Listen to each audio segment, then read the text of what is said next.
Hello friend, welcome to my YouTube channel. स्वागत है आपका एक नई वीडियो में। आज हम लेके आए हैं आपके लिए 2018 का एलटी ग्रेड का पेपर। तो आज हम इसका सॉल्यूशन देखेंगे किस तरह से हमारा एलटी ग्रेड का पेपर आता है। तो बनी रहिए हमारी वीडियो में एंड तक। तो हमारा पहला क्वेश्चन है कि टाइलिन की क्रिया के द्वारा कार्बोहाइड्रेट की पाचन क्रिया की प्रक्रिया का सही क्रम दीजिए। तो सही क्रम पूछा है, इसमें सही क्रम हमें लगाना है। तो सबसे पहले हमें क्या आएगा, बॉइल्ड स्टार्च आएगा, फिर सोल्यूशन स्टार्च आएगा, उसके बाद एरिथ्रोडेक्स्ट्रिन आएगा, फिर एक्रोडेक्स्ट्रिन आएगा, फिर लास्ट में हमारा आइसोमाल्टेज आएगा।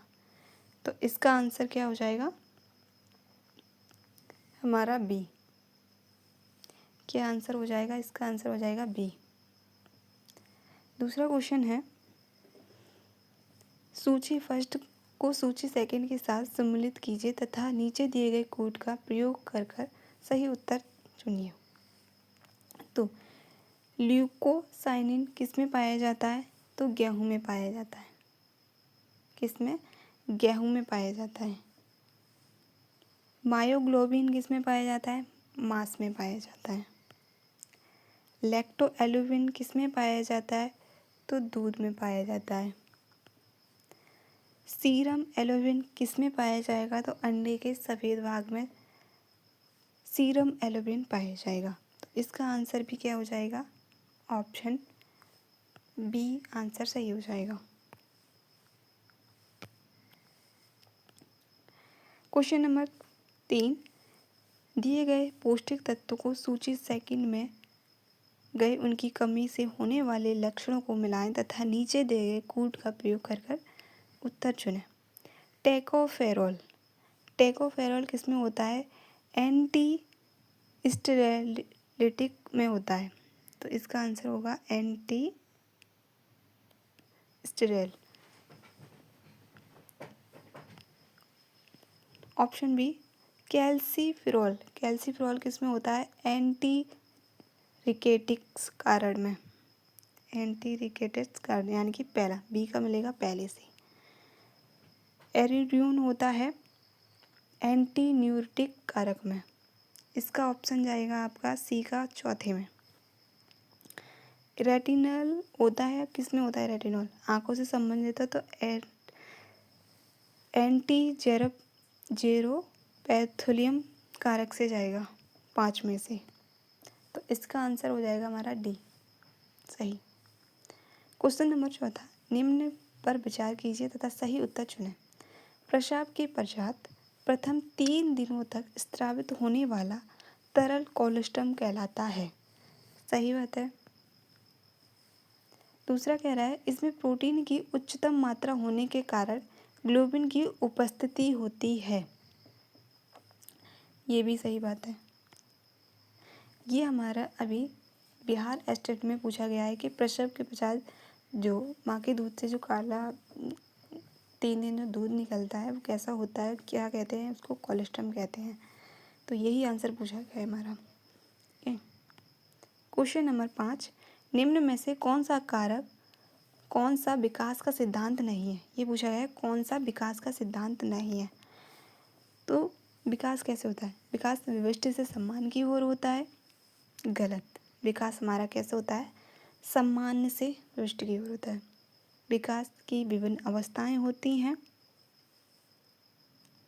क्या ये बात सही है? तो ये बात सही है। तीसरा कह रहा है, विकास प्रतिमानों की भविष्यवाणी नहीं की जा सकती। गलत। प्रतिमानों की भविष्यवाणी की जा सकती है। चौथा कह रहा है, विकास एक निश्चित क्रम में अग्र होता है।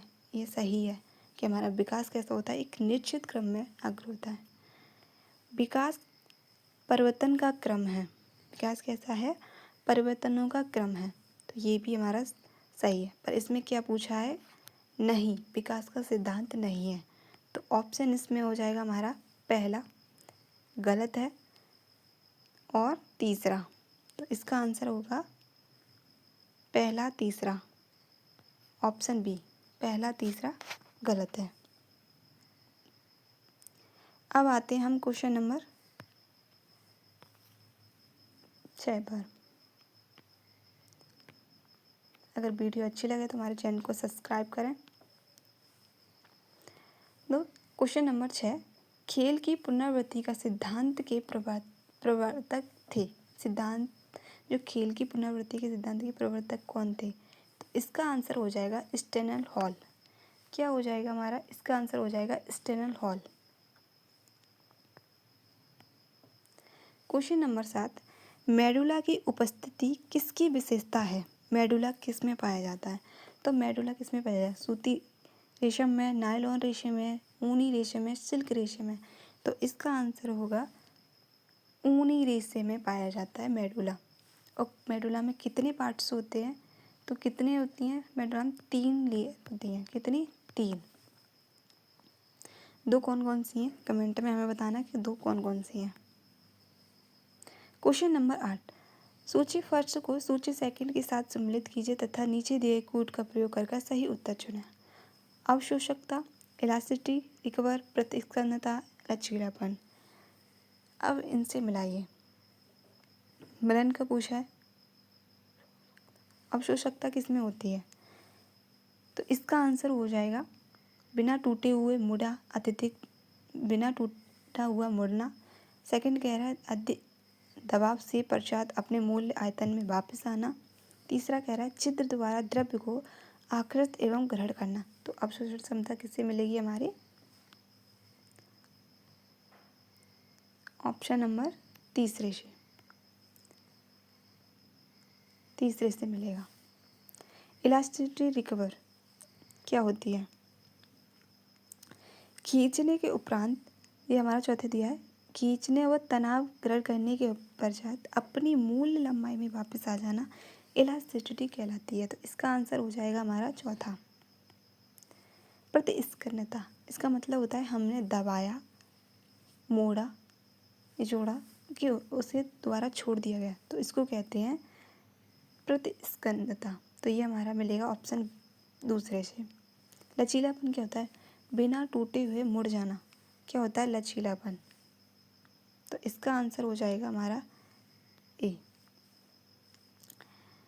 क्वेश्चन नंबर 9,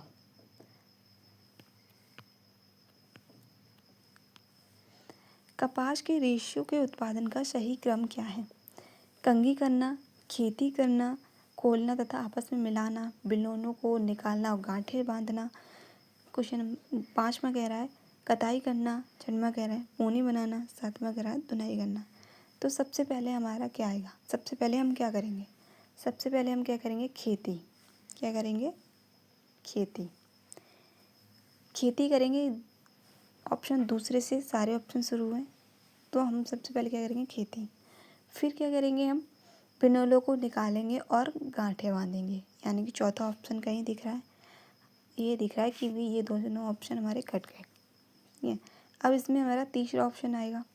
ये भी तीसरा दिया हुआ है, तो तीसरा आएगा खोलना एवं आपस में मिलाना। तीसरा ऑप्शन आ गया तीनों। अब हम देखते हैं इसके खोलना तथा आपस में मिलाने के बाद हम क्या करेंगे। इसके बाद हम क्या करेंगे? धुनाई करेंगे। क्या करेंगे? 7वां ऑप्शन आएगा धुनाई करना। धुनाई का मतलब धूल, मिट्टी, कण जो भी आते हैं उनको निकालना रेशों से। तो 7वां ऑप्शन आए, तो हमारा ये वाला कट गया, तो आंसर हमें मिल गया। कौन सा आंसर मिल गया? Option C. फिर पौनी धुनाई करने के बाद हम क्या करेंगे? कंघी करेंगे। कंघी करने के बाद हम क्या करेंगे? पौनी बनाएंगे। पौनी बनने के बाद हम कताई कर देंगे। तो ये हमारे रेशे के आपस में उत्पादन करने का सही क्रम है। क्वेश्चन नंबर 10, वस्त्र उपयोगी रेशों को आपस में सटने की क्षमता के गुण में कौन से कारक योगदान देते हैं? ऑप्शन कह रहा है रेशे की सूक्ष्मता एवं सतह की प्रकृति। ऑप्शन 2 रेशे की लंबाई एवं मोटाई पर दबाव। तो इसका आंसर हो जाएगा केवल एक, रेशे की सूक्ष्मता एवं सतह की प्रकृति। एक आंसर इसका सही हो जाएगा। क्वेश्चन नंबर 11, वस्त्र निर्माण की अवस्था को क्रम में से लिखें। हम वस्त्र को हम कैसे लिखेंगे? क्रम से। सबसे पहले हम क्या करेंगे? सबसे पहले हम करेंगे कार्डिंग। क्या करेंगे हम? कार्डिंग। कार्डिंग ऑप्शन 5 कहीं है तो ये 2 ऑप्शन हमारे कट गए।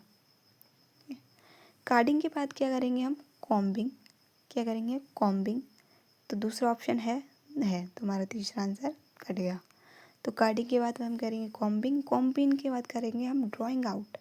क्या करेंगे? कॉम्बिंग के बाद ड्राइंग आउट। ड्राइंग आउट के बाद क्या करेंगे हम? रोविंग करेंगे। फिर क्या करेंगे? स्पाइनिंग करेंगे। फिर क्या करेंगे? लास्ट में स्पाइनिंग करेंगे, यानी कि हमारा आंसर मिल गया चौथा। क्या मिल गया? ऑप्शन हमारा पहला सही है। अगर हमारे चैनल पर नए हो तो हमारे चैनल को सब्सक्राइब करें। वीडियो अच्छी लगे तो लाइक शेयर कमेंट करना ना भूलें। तो क्वेश्चन नंबर 12, रेशे का वह गुण जिसमें रेशे को दबाने के पश्चात छोड़ने देने पर पुनः अपना पूर्व आयतन प्राप्त कर लेता है कहलाता है। क्या कहलाता है? अभी हमने बताया इंग्लिश में इसको कहते हैं रेजिलेंसी। क्या कहते हैं? रेजिलेंसी। तो इसका आंसर हो जाएगा सी, रेजिलेंसी। क्वेश्चन नंबर 13, अपहोल्स्ट्री का प्रयोग किया जाता है। किसके लिए किया जाता है? फर्नीचर को ढकने के लिए, फर्श पर बिछाने के लिए, पलंग पर बिछाने के लिए, या उपयुक्त सभी। तो इसका आंसर हो जाएगा अपहोल्स्ट्री हम प्रयोग करते हैं फर्नीचर पर ढकने के लिए। किसको? फर्नीचर को ढकने के लिए। क्वेश्चन नंबर 14, ब्रंजक जो जैवल वाटर भी कहलाता है। ब्रंजो जो जैवल वाटर भी कहलाता है या किस नाम से जाना जाता है जैवल वाटर? तो इसका आंसर होगा सोडियम हाइपोक्लोराइट। जैवल वाटर का नाम क्या है? Sodium hypochlorite. क्या होगा? Sodium hypochlorite. ऑप्शन नंबर 15, अधिक ऐंठन युक्त धागे में ऐंठन की संख्या होती है। कितना पूछा है? अधिक ऐंठन युक्त धागे में ऐंठन की संख्या होती है। तो इसका आंसर हो जाएगा हमारा 7 से 12 प्रति इंच। कितना? 7 से 12 प्रति inch. Question number 16,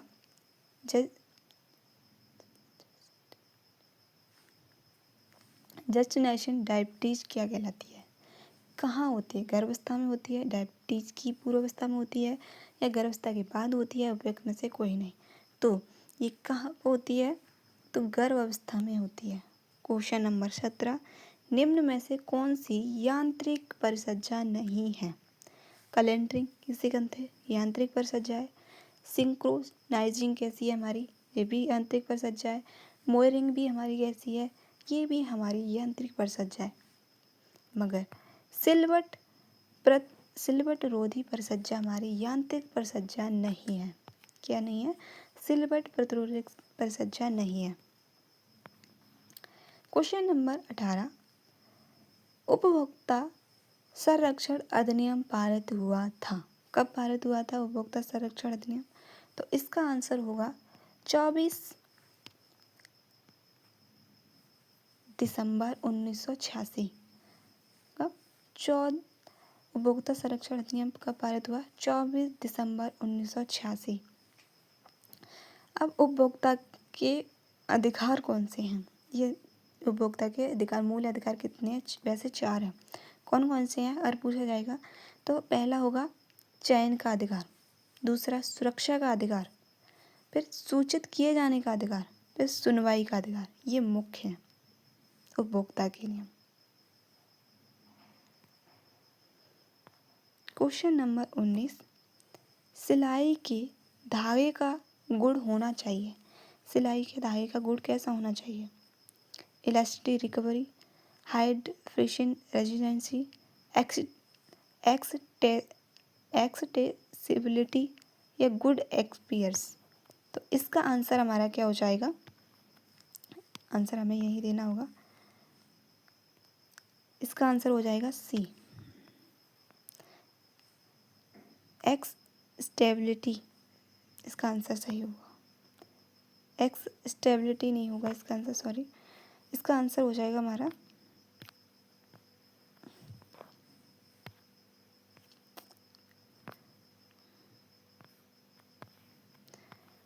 high फ्रेशिस residency हो जाएगा इसका answer.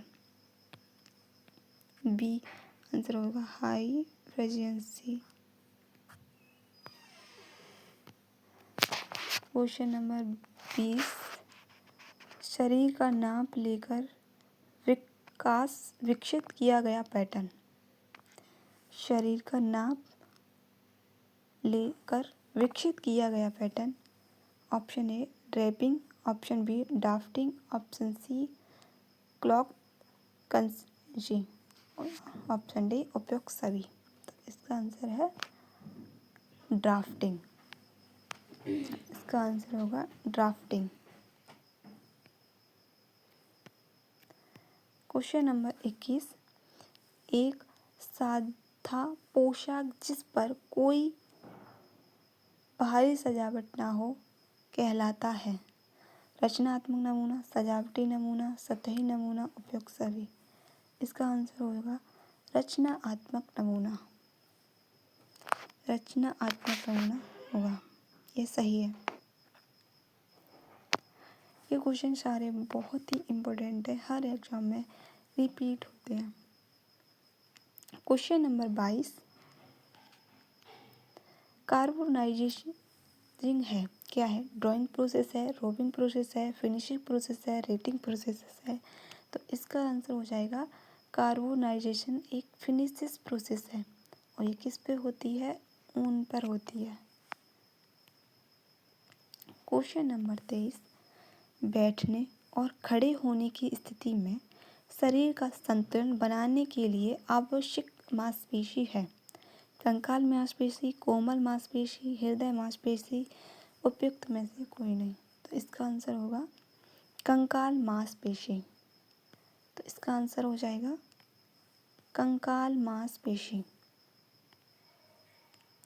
Question number 24,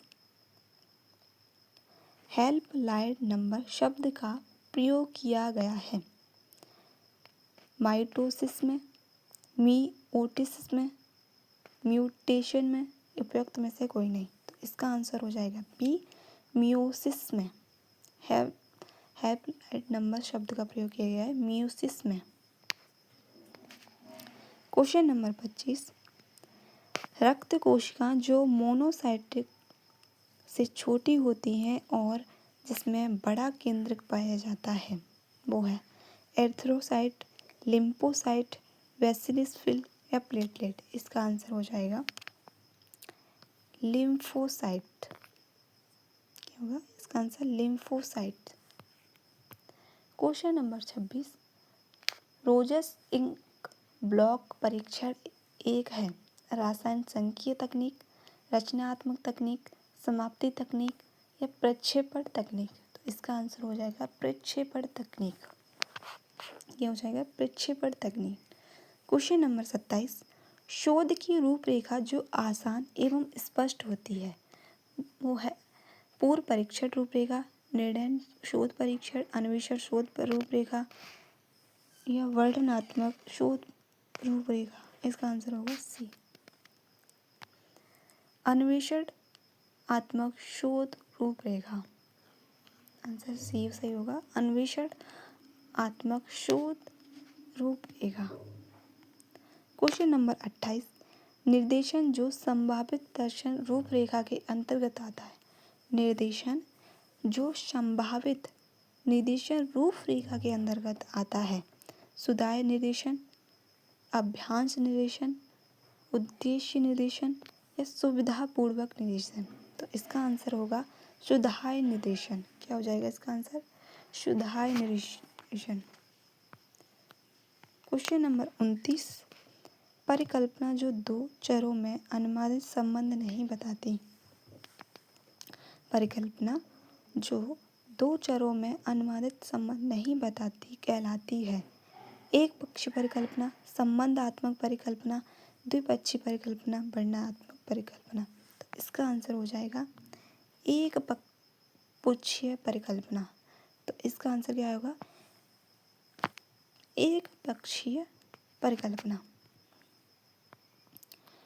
question number 30, scale किस सिमेट्रिक स्केल भी कहते हैं? स्केल जिसे सिमेट्रिक स्केल भी कहते हैं। इसका आंसर होगा स्टेबल स्केल, बलपूर्वक स्केल, लिक्विड स्केल या आपेक्षिक स्केल। तो इसका आंसर हो जाएगा सी, लिक्विड स्केल। इसका आंसर क्या होगा? Liquid scale.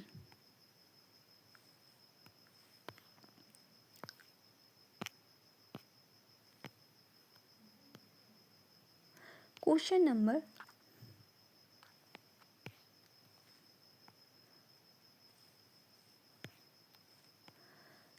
33, हमारा एक क्वेश्चन छूट गया है, दो क्वेश्चन हमारे छूट गया।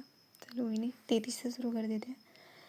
5 वर्ष से अधिक आयु वाले बच्चों को कृत्रिम श्वसन की कौन सी विधि दी जाती है? जो 5 वर्ष से अधिक आयु वाले बच्चे को कौन सी कृत्रिम श्वसन विधि दी जाती है? आंसर है ए शेफर विधि, ऑप्शन बी सिल्वेस्टर विधि, ऑप्शन सी लावॉर्ड विधि या नेशनल विधि। तो इसका आंसर हो जाएगा शेफर विधि। क्या हो जाएगा? शेफर विधि। क्वेश्चन नंबर 34, सबसे अधिक मजबूत रेशा है? Nylon, rayon, acrylic, flax. ये तो रेयॉन, एक्रिलिक, फ्लेक्स ये तो कम मजबूत होते हैं। सबसे ज़्यादा मजबूत होता है हमारा रेशा, दूसरा होता है हमारा नायलॉन। तो इसका आंसर हो जाएगा ए, नायलॉन। क्वेश्चन नंबर 35, जब चावल अधिक पानी में उबाला जाता है तथा पानी को पचाया जाता है तो कौन सा नुकसान होता है? विटामिन ए का, विटामिन बी का, विटामिन सी का, विटामिन कैल्शियम का। तो इसका आंसर होगा विटामिन बी कॉम्प्लेक्स का। इसका आंसर होगा विटामिन बी कॉम्प्लेक्स नष्ट हो जाता है।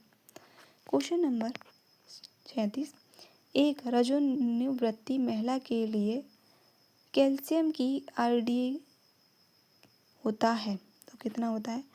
ये आप हमें कमेंट में बताना कितना होता है, कितना होता है। क्वेश्चन नंबर 37, गर्भावस्था के दौरान कौन सा हार्मोन JIT के आमाशय की पेशियों की क्रियाशीलता को कम करता है? प्रोजेस्टेरोन, एस्ट्रोजन, थायरोक्सिन या इंसुलिन। तो इसका आंसर हो जाएगा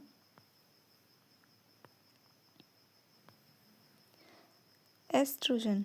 क्या हो जाएगा इसका आंसर? एस्ट्रोजन। क्वेश्चन नंबर 38, सूक्ष्म अणु जो शरीर में बहुत जल्दी अवशोषित हो जाता है वो कहलाता है? पॉलीसैकेराइड, सेलुलोज, हेमीसेलुलोज या मोनोसैकेराइड। तो इसका आंसर हो जाएगा हमारा मोनोसैकेराइड, जो जल्दी शरीर में अवशोषित हो जाता है। क्वेश्चन नंबर 39, PEM क्या है? PEM प्रोटीन एनर्जी मल न्यूट्रिशन, इसकी फुल फॉर्म है। फुल फॉर्म है प्रोटीन एनर्जी मल न्यूट्रिशन। तो इसका काम क्या है? आयु के अनुसार वजन कम होना, आयु के अनुसार वजन अधिक होना, कम BMR होना या उपयुक्त सभी। तो इसका आंसर हो जाएगा आयु के अनुसार वजन कम होना। क्वेश्चन नंबर 40, गतिशील संतुलन से तात्पर्य है प्रोटीन ऊर्जा का अनुपात, कैल्शियम फास्फोरस का अनुपात, खनिज लवण का अनुपात, ये उपयुक्त में से कोई नहीं। तो इसका आंसर हो जाएगा ए, प्रोटीन ऊर्जा का अनुपात। गतिशील संतुलन क्या होता है? हमारी प्रोटीन और ऊर्जा का अनुपात, प्रोटीन और ऊर्जा का अनुपात। क्वेश्चन नंबर 41, अर्ध आवश्यक अमीनो अम्ल है अर्जिनिन, ल्यूसीन, एलानिन या वैलिन। तो इसका आंसर हो जाएगा अर्जिनिन। अर्ध आवश्यक अमीनो अम्ल है अर्जिनिन। क्वेश्चन नंबर 42, बुने हुए कपड़े में पाए जाने वाले लंबवत स्पर्श संबोधित लूप निम्न में से किस से संदर्भित होते हैं? तो इसका आंसर हो जाएगा ताना। क्या हो जाएगा? ताना। क्वेश्चन नंबर 43, बंगाल की कांथा कढ़ाई में मुख्यतः इस्तेमाल होने वाली कढ़ाई है। बंगाल की कांथा कढ़ाई में मुख्यतः इस्तेमाल होने वाला कढ़ाई है रनिंग कढ़ाई, हेरिबोन कढ़ाई, शेड कढ़ाई या फ्रेंच नोट कढ़ाई। तो इसका आंसर होगा रनिंग कढ़ाई। अगर वीडियो अच्छी लगी हो तो हमारे चैनल को सब्सक्राइब करें। ऐसी अच्छी अच्छी वीडियो देखने के लिए बेल आइकन ऑन कर लें, सबसे पहले आप हमारी वीडियो आपके पास पहुंचे।